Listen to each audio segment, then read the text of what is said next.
Selamat pagi semuanya, salam sejahtera untuk kita semua. Hari ini kita akan membahas materi tentang pengantar metode penelitian. Nah, berikut untuk PowerPoint-nya.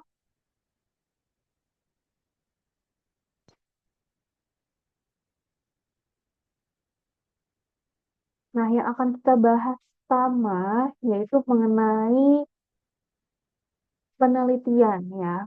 Penelitian itu adalah suatu proses ilmiah yang dilakukan secara sistematis, terencana dan terkontrol untuk mencari, menemukan, mengembangkan, serta menguji kebenaran dari suatu pengetahuan atau pemecahan masalah tertentu.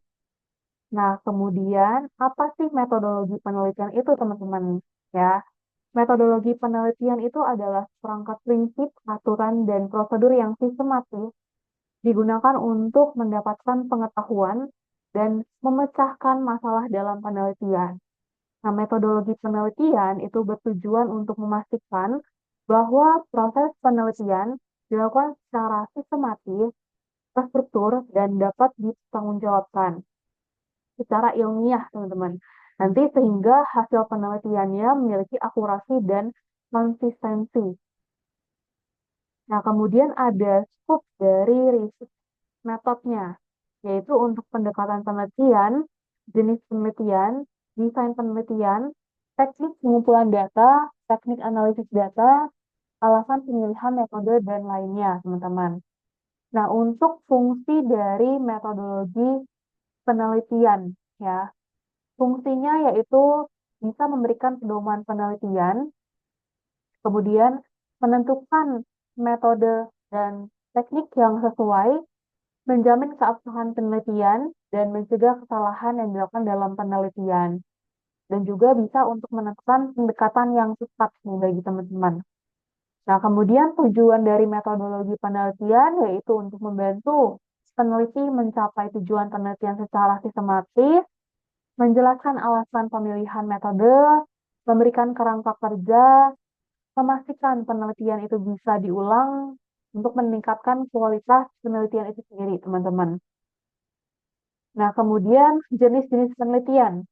Jenis-jenis penelitian itu ada penelitian kualitatif, ya, di mana penelitian kualitatif ini berfokus pada pemahaman mendalam terhadap suatu fenomena peristiwa atau perilaku manusia melalui pengumpulan data non-numerik, misalnya kata-kata, narasi, dokumen, gambar, atau interaksi sosial. Nah, kemudian untuk ciri-ciri dari penelitian kualitatif itu sendiri, teman-teman. Jadi bersifat naturalistik. Bersifat naturalistik di sini maksudnya dilakukan dalam kondisi alamiah tanpa manipulasi. Kemudian mengutamakan makna. Mengutamakan makna di sini untuk berusaha memahami mengapa dan bagaimana sih suatu fenomena tersebut terjadi. Nah, kemudian data non-numerik itu berupa wawancara, observasi, catatan lapangan atau dokumen ya teman-teman. Kemudian analisis induktif. Analisis induktif itu pola atau teori ya yang ditemukan dari data yang dikumpulkan. Lalu peneliti sebagai instrumen utama. Peneliti berperan langsung dalam mengumpulkan, menganalisis, dan menafsirkan datanya. Nah, kemudian ada penelitian kuantitatif. Penelitian kuantitatif ini adalah penelitian yang menggunakan data berupa angka dan analisis statistik untuk menguji hipotesis, menjelaskan hubungan antara variabel, dan membuat generalisasi hasil penelitian. Nah, metode ini menekankan pada pengukuran yang objektif, terstruktur, dan dapat diulang, teman-teman. Kemudian ada ciri-cirinya juga. Jadi, ciri-cirinya itu menggunakan data numerik, jadi datanya itu bisa berupa angka, skor, persentase, atau hasil perhitungan. Kemudian mengutamakan objektivitas, ya hasil penelitian itu tidak bergantung pada peneliti, melainkan pada data.